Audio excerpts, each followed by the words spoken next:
സുഖം എന്നത് ഞാൻ പറഞ്ഞു അവരെ സംബന്ധിച്ച് പുറത്തല്ല നിൽക്കുന്നത്. എന്തോ തനിക്ക് കിട്ടുമ്പോൾ കിട്ടുന്നതല്ല സുഖം. എന്തോ താൻ ഇഷ്ടപ്പെട്ടത് ചെയ്യുമ്പോൾ കിട്ടുന്നതല്ല സുഖം.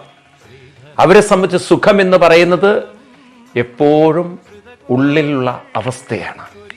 എപ്പോഴും തൻ്റെ മനസ്സിനെ ഒരു കാര്യത്തിൽ ലയിപ്പിച്ചു നിർത്താൻ സാധിക്കുന്നതുള്ള അനുഭൂതിയാണത്.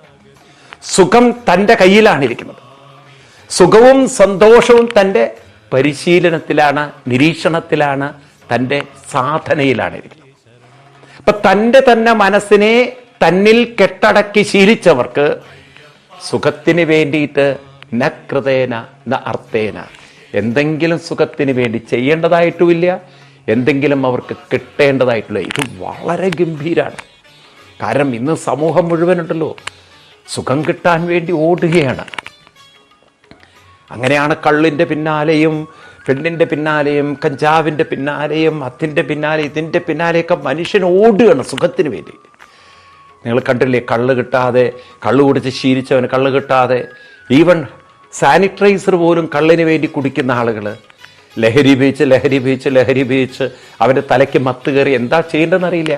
പെണ്ണിലാണ് സുഖം എന്ന് കരുതി പാവം പ്രായമുള്ള സ്ത്രീകളെ പോലും വെറുതെ വിടാത്തവർ. ഈ രീതിയിലൊക്കെ ഉള്ള ചില വികൃതമായ മനസ്സുകൾ, അതങ്ങേയറ്റം ആ മനസ്സുകളൊക്കെ കേടുവരുത്തി കളഞ്ഞു. ആ മനസ്സുകളൊക്കെ എങ്ങനെയാണ് ഈ ലോകത്തിൽ സുഖം കണ്ടെത്തുന്നത്?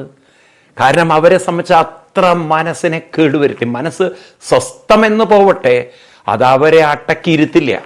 അത് ക്രൂരത ചെയ്യാൻ, അക്രമം ചെയ്യാൻ അവരെ പ്രേരിപ്പിച്ചു കൊണ്ടിരിക്കും.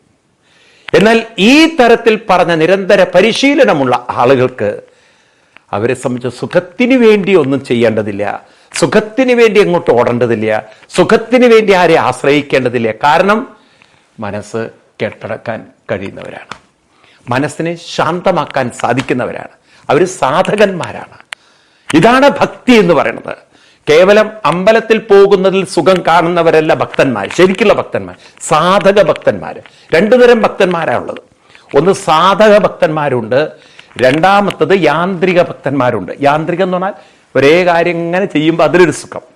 അവർക്ക് അമ്പലത്തിൽ പോയില്ലെങ്കിൽ സുഖമില്ല. അതാണ് ഈ കോവിഡ് കാലത്ത് അമ്പലമൊക്കെ അടച്ചിട്ടപ്പോൾ എന്തോ ഒരു പ്രശ്നമായിരുന്നു പാവങ്ങൾക്ക്. കാരണം അവരത്ര അടിമകളായിപ്പോയി അമ്പലത്തിൻ്റെ. എന്നാൽ സാധക ഭക്തനെ സംബന്ധിച്ച് അമ്പലത്തിൽ പോയാലും വീട്ടിലിരുന്നാലൊക്കെ സുഖത്തിനൊരു കുറവില്ല. കാരണം സുഖം അമ്പലത്തിലോ വീട്ടിലോ അല്ല ഇരിക്കുന്നത്. സുഖം ഇരിക്കുന്നത് മനസ്സിന്റെ സാധനയിലാണ്, പരിശീലനത്തിലാണ്, കെട്ടടക്കുന്നതിലാണ്.